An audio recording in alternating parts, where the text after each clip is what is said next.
एक गांव में रहने वाला एक नौजवान लड़का अपनी पुरानी बुरी यादों को ना भूल पाने और एक ही चीज के बारे में बार बार सोचने की आदत से परेशान था।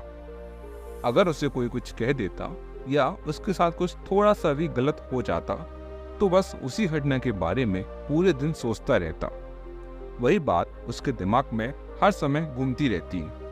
फिर वो या तो अपने साथ हुई किसी बुरी घटना के लिए अपनी किस्मत और भगवान को कोसता रहता या फिर अपने मन में उस इंसान से बदला लेने के ख्याली प्लाव बनाता रहता जिसने उसे कुछ कह दिया था या उसके साथ कुछ गलत किया था।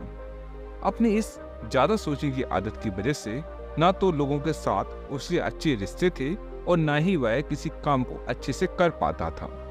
वह हर समय तनाव व मानसिक अशांति की स्थिति में रहता था।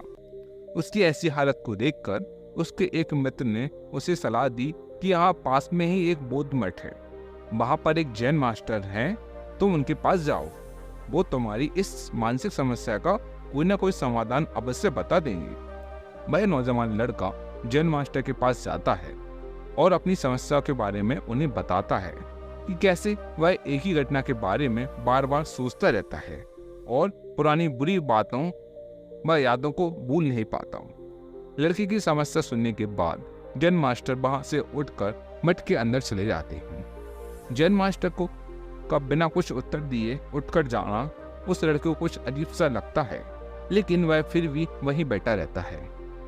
थोड़ी देर बाद वह देखता है कि जैन मास्टर मिट्टी के गिलास में पानी भरकर उसकी तरफ चले आ रहे हैं। जैन मास्टर लड़की के पास आकर खड़े हो जाते हैं तो लड़का भी उनके सामने खड़ा हो जाता है। मास्टर लड़के से पूछते हैं, बताओ इस गिलास का वजन कितना होगा? लड़के ने कहा, मैं एकदम सटीक तो नहीं बता सकता, लेकिन इस गिलास का वजन बहुत ही कम है। अब जैन मास्टर ने गंभीर होकर कहा, मेरा प्रश्न यह है कि अगर मैं इस गिलास को थोड़ी देर तक ऐसे ही पकड़कर खड़ा रहता हूँ तो क्या होगा? लड़के ने कहा, कुछ भी नहीं होगा। मास्टर ने फिर पूछा, अगर मैं इस गिलास को इसी तरह 1 घंटे तक पकड़ कर रखूं तो क्या होगा? आपके हाथ में दर्द होना शुरू हो जाएगा, ऐसा लड़के ने कहा। जैन मास्टर ने फिर प्रश्न किया, अगर मैं इस गिलास को ठीक इसी तरह पूरे दिन पकड़ कर रखूं तो क्या होगा?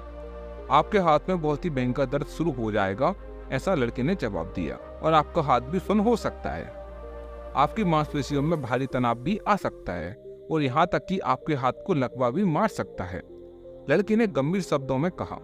जैन मास्टर ने कहा, बहुत बढ़िया, लेकिन क्या इस दौरान ग्लास का वजन बदला? लड़के ने कहा, नहीं, वजन तो नहीं बढ़ा।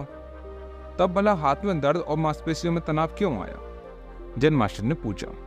बहुत समय पकड़े रहने के कारण ऐसा हुआ, ऐसा लड़के ने जवाब दिया। जैन मास्टर ने फिर प्रश्न किया, अब इस दर्द से छुटकारा पाने के लिए मैं क्या करूं? ग्लास को नीचे रख दीजिए, ऐसा लड़के ने कहा। जैन मास्टर ने कहा, बिल्कुल सही, और जीवन की परेशानी भी कुछ इस तरह होती है। इन्हें कुछ देर तक अपने दिमाग में रखोगे और लगेगा कि सब कुछ ठीक है। उनके बारे में ज्यादा देर तक सोचिएगा तो आपको यह पीड़ा देने लग जाएंगे, और इन्हें और भी देर तक अपने दिमाग में रखेंगे तो यह आपको आसान व पागल करने लग जाएंगे और आप कुछ भी नहीं कर पाएंगे। जैन मास्टर ने लड़के की तरफ इशारा करते हुए कहा, अपने जीवन की पिछली गलती और घटनाओं के बारे में सोचना जरूरी है, लेकिन उससे भी ज्यादा जरूरी है उससे सीख कर आगे बढ़ना। अगर तुम एक ही बात को पकड़ कर बैठे रहते हो, ठीक उस ग्लास की तरह, यह भी तुम्हारे जीवन में दर्द पैदा कर देगा। अगर तुम आज अपने अतीत को लेकर बैठे रहते हो तो यह आज भी तुम्हारे हाथ से निकल जाएगा। फिर तुम भविष्य में इसके लिए पश्चाताप करोगे। तुम अपने अतीत के लिए जैसा इंसान बनना चाहते हो या फिर जिन गलतियों के लिए पश्चाताप कर रहे हो, तो तुम आज से वैसा ही इंसान बनने का प्रयास करो। कोशिश करो कि आज तुम वैसी ही गलतियां ना करो जिसके लिए तुम्हें भविष्य में पछताना पड़े। इसलिए चिंता करना बंद करो और अपने आज के कर्मों पर ध्यान करें, क्योंकि चिंता व्यक्ति को उसकी चिता की तरफ ले जाती है। दोस्तों, हमको अपनी पुरानी गलतियों से सीखकर आगे बढ़ना चाहिए, किसी एक चीज को पकड़कर नहीं बैठना चाहिए। अभी वर्तमान में आपको ध्यान देना चाहिए कि मैं वर्तमान में क्या अच्छा कर सकता हूँ जिससे कि मेरा भविष्य अच्छा हो सकता है। दोस्तों, आशा करते हैं आपको यह वीडियो अच्छी लगी होगी। यदि आप हमारे चैनल पर नए हैं तो चैनल को सब्सक्राइब कर लें और हमसे जुड़े रहें। आप हमें कमेंट करके बता सकते हैं कि आपको यह वीडियो कैसी लगी। धन्यवाद दोस्तों।